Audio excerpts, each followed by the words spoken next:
એટલે કહેવાનું છે કે આવા વિચારો આપણે આવું બધું રહી જાય છે. એટલે મતલબ મોટા પુરુષો આપણને કહે છે કે ક્યારે શું બનશે એની ખબર નથી, માટે મહારાજની આજ્ઞા છે કે આપણે ભજન કરી લેવું, કરો કામ બને મોક્ષ શું લો. મારે કે બ્રહ્માંડમાં 14 લોકના બ્રહ્માંડ સુખ નથી, એવું ભજનમાં સુખ છે. 14 લોકનું બ્રહ્માંડનું સુખ મેળવતા તો કેટલી જિંદગીઓ ચાલી જાય તો 14 લોકનું બ્રહ્માંડનું સુખ તો મળે નહીં. હવે એના કરતા ભગવાનનું ભજન છે અધિક કહ્યું તો એ તો છે જે થઈ જાય એવું છે. આને આ દેહે અને દરરોજ થાય, આપણને આને દેહ દરરોજ ભજન થાય. એ કેટલું પેલા કરતા અધિક છે, તો પેલું મનાય છે ને આ મનાતું નથી, એટલે થતું નથી. પણ જો મનાઈ જાય તો સ્વાય કે કામ છે. હકીકત વસ્તુ આ છે કે આ જ કરેલું કામમાં આવશે, સાથે બીજું કંઈ આવે છે નથી આવતું આપણે. પણ છતાં મંડીએ છે કે ના જ આવશે જાણે એમ, પણ કોઈને આવ્યું નથી ને આપણને ક્યાંથી આવે, મોટા મોટા બધા મૂકીને ગયા છે. એટલે આ રીતે આપણને સમજાય તો સ્વામી કહે છે આ દેહનો નિર્ધાર નથી, એમ સમજીને આપણે આ ભગવાનનું નામ સ્મરણ ભજન કથા વાર્તા કીર્તન કરી લેવું, અચૂક કરી લેવું. એમ પહેલા પેલો વિચાર ઉઠતા એનો જ કરવો, ભજનનો જ કરવો. બધો વ્યવહારનો તો ચાલે છે ને થયા કરે, પણ માણસ એ કરે ઉઠીને આ ઉઘરણી કરી, આ ધંધો કરો, બીજું કરવું, એનો બધો ટેલિફોન ને બીજી બધું ચાલતું હોય, ટીવી એક બાજુ ચાલતી હોય. હવે એની ક્યાં જરૂર છે? સવારે ઉઠ્યા નહીં ભગવાનની પ્રાર્થના કરો કે રાતે ઊંઘમાંથી ઉઠાડ્યા જીવતા નકર રાત્રે થઈ ગયો તો રામ બોલો ભાઈ, રામ થઈ ગયા. પણ એમ નથી વિચાર આવતો, જોઈએ છે છતાં પણ. એટલા માટે આપણને આ સ્વામી વાતો કહે છે કે ભાઈ તમે ભગવાન ભજી લો, આ કરવાનું, આ છે અગત્યની વસ્તુ છે, એમાં કરવું. સહેજે થઈ જવું છે તો ભજનનું સુખ જો એવું બનાવ્યું તો સહેજે ભજન થયા જ કરે, ભજન થયા જ કરે દરેક વખતે દરેક ક્રિયાની અંદર. અને આગળના ભક્તો એ કર્યું છે સુખ્યા થયા છે, જેને જેને આ રીતે ભજનનો માર્ગ લીધો, વ્યવહાર એ કર્યો છે. વ્યવહાર કંઈ કોઈનો બગડ્યો નથી, વ્યવહારમાં કોઈને ખોટ આવી નથી કે કોઈને એ નથી, બધું જ ભગવાનની ઈચ્છાથી એ ચાલે છે ને એ ચાલે છે. પણ ભજન કરે તો સ્વાય કે બધું દુઃખ માત્ર થઈ જાય, સુખ માત્ર થઈ જાય, એવું ભગવાનના નામનો પ્રતાપ છે, ભગવાનના ભજનનો પ્રતાપ છે. અને એ આપણે કરીને કરવાની વસ્તુ છે. અને એ કરવા માટે એટલે હરિ કહ્યું કે આજે હરિનું ભજન કરો, કાલે વખત કેવી. અને છેલ્લી કડીમાં એને કહી દીધું કે મને આનંદદાસ કહે છે નિર્મળ, અને પછી શું કહ્યું? પ્રગટ પ્રભુને ચરણે જા. બસ તું પ્રગટ પ્રભુને એટલે ભગવાનને ચરણે જવાની વાત કરી. કેવી રીતે? નિર્મળ થઈને, પવિત્ર થઈને, શુદ્ધ થઈને, એટલે બ્રહ્મરૂપ થઈને. શુદ્ધ ક્યારે થવાય? બ્રહ્મરૂપ થાય ત્યારે. બ્રહ્મરૂપ થવા માટે મહારાજ તો ગુણાત્યાન સ્વયં લાવ્યા છે. અને એવા પુરુષ સાક્ષાત જોગી મહારાજ એ આપણને મળ્યા છે. એમના થકી આપણે પણ બ્રહ્મરૂપ થઈ જઈએ અને આને આ દેહ કરીને બ્રહ્મરૂપ થઈને ભગવાનની સેવામાં બેસી જઈએ. એવું બધા આપણે કરવાનું. પણ વિચાર ના કરો કે કાલે કરશું. ઉધારાની વાત નહીં. આજે રોકડા ને કાલે આપણે લખીએ છીએ ને શેના ઉપર લખીએ? દુકાન ઉપર લખે વેપારી, ભાઈ આજે રોકડા આપી જાઓ, કાલે ઉધાર. તો બીજા આવે તારે કે તમે લખ્યું હતું ને કાલે ઉધાર, તો આજે ઉધાર આપો. કે ના લખ, વાંચી લે, પહેલું બોર્ડ વાંચી લે કે આજે રોકડા કાલે ઉધાર છે, કાલે આવજે પછી પાછું. કાલે આવે તો પણ પેલું બોર્ડ તો એનું એ હોય. એમાં આપણે પણ આજે રોકડા ને કાલેની વાત જવા દઈએ. આજે જ ભજન કરી લેવું. આજે અમનો ને અમનો, આજ ભાઈ અત્યારે અમનો જ, ઘડી વાગી વળી નહીં. એટલે સ્વાય કે કોઈ વાત વિલંબમાં કરવી નહીં. એ આળસ છે કે કલાક પછી કરશું, એ પણ આળસ છે. કલાક પછીની વાત નહીં. આપણે બરોબર રીતનું કામ જે છે એ ચોક્કસ કરી જ લેવું. દરરોજનું દરરોજ બરોબર કરી લેવું. એમ ભજનનું પણ એક નિયમિત રીતે આપણું તંત્ર થવું જોઈએ કે સવારે ઉઠીને મારે આ કરવું છે, પછી આ કરવું છે, બપોરે આ કરવું છે, સાંજે.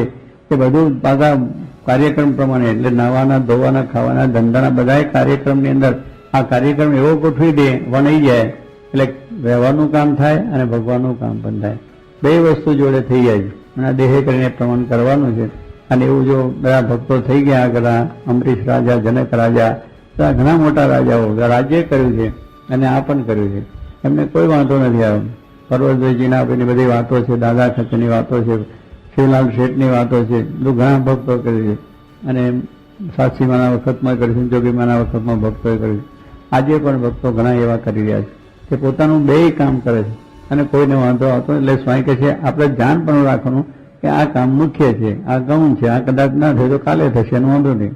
અને સ્વામીએ કહ્યું કે આપણે વ્યવહાર માર્ગ છે એમાં જરા મોડું થાય તો વાંધો નહીં, પણ મોક્ષનું કામ છે જલ્દી કરવું.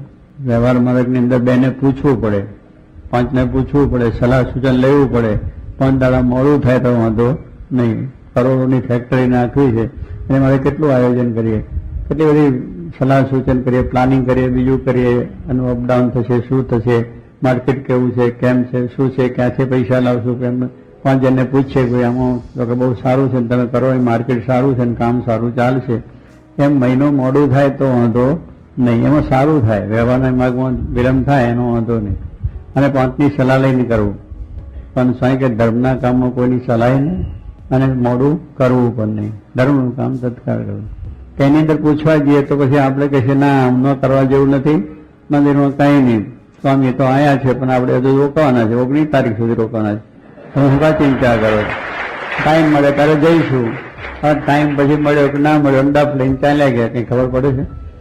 જોગી મહારાજ મોમ્બાસા પધાર્યા અને એક જોશી સાહેબ હતા, બહુ સારા આગળ પડતા ત્યાંના મોમ્બાસાની અંદર પ્રતિષ્ઠિત માણસ હતા અને બહુ વેપારી દ્રષ્ટિને બધા ઉદ્યોગ આગળ બધા.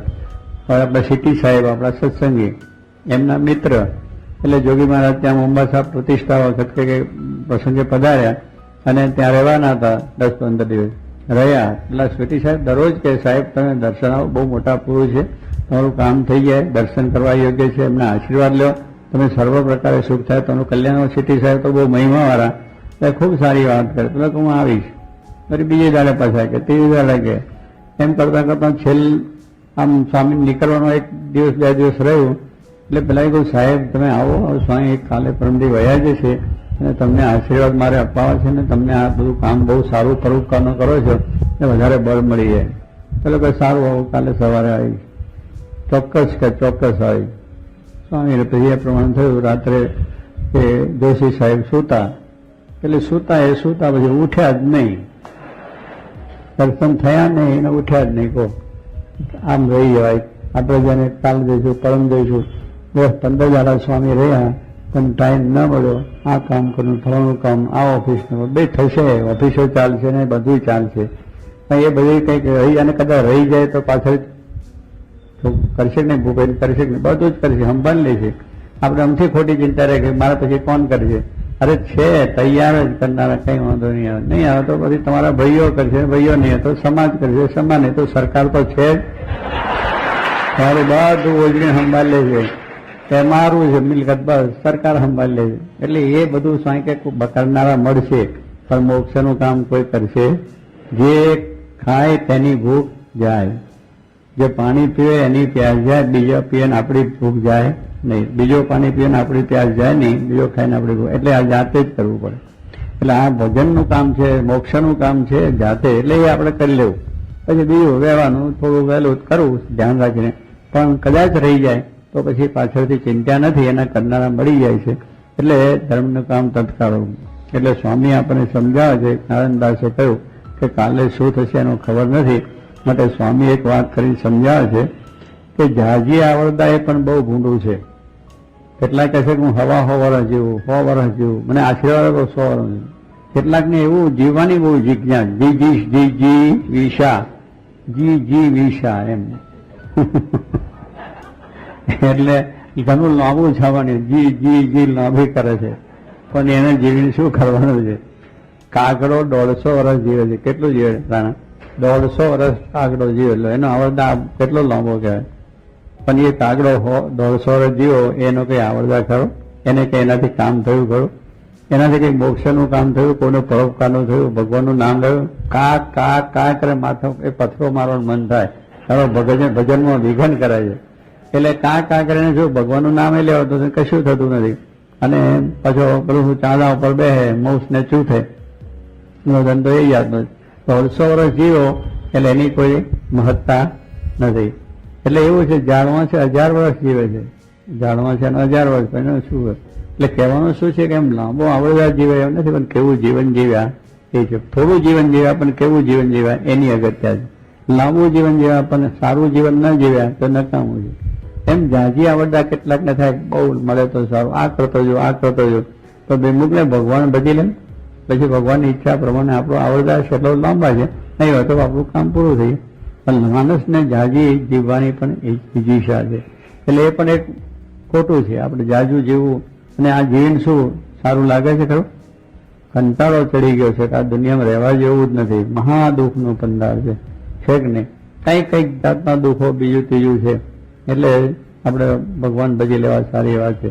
એટલે અહીંયા કે જાજી આવરદા એ પણ બહુ ભૂંડું છે. જો સ્વામી ભૂંડું લખી નાખ્યું. કેટલાક કહે બહુ સ્વર્ગ જેવું સુખ લાગતું હોય પણ ભૂંડું છે. એટલે કોઈ હરખાઈ નહીં આવે. તમને સંસારની અંદર પૈસા વાળાને નહીં આવે અને ફૂટપાથ વાળાને નહીં આવે, ઝૂંપડા વાળાને નહીં આવે, બંગલા વાળાને નહીં આવે, કરોડપતિ નહીં આવે, ભિખારી નહીં આવે. બધાને તમે જુઓ એક સરખી વસ્તુ. તો કંઈક ને કંઈક છે. વિવેક સાગર સ્વામી કહે છે ને કે સારામાં સારા મગરના ચામડાના જોડા સરસ ફર્સ્ટ ક્લાસ સીવડાયા હોય પણ એક ચૂક એટલી જરા ઊંચી રહી ગઈ હોય એ જેને વાગે એને ખબર પડે, એ કરોડપતિને ખબર પડે, એ ચૂક વાગ્યા જ કરે. તમે ગમે એટલું સારું કરો ને તો એ ચૂક ચાલો એટલે વાગે. એટલે સંસાર એવો છે, એમાં એ ચૂક વાગ્યા જ કરે. કંઈક છોકરાનું મુશ્કેલ, એ છોકરા નહીં આવી, વહુ નહીં આવી, સાસુનો ઝઘડો, ફલાનો ઝઘડો, પૈસાનો ઝઘડો, વેપારી સાથે ઝઘડો, ભાગીદાર સાથે ઝઘડો, સરકાર સાથે ઝઘડો ને ઝઘડો. એ ચૂક ચાલ્યા જ કરે છે. એટલે સ્વામી કે બધાની અંદર ભગવાન ભજી લેવા એ એટલે જાજુ જીવવું એ પણ બહુ અગત્યની વસ્તુ નથી. સારું જીવન જીવવું એ અગત્યની વસ્તુ. ભગવાનનું ભજન કરી આત્મકલ્યાણ કરવું એ સારું.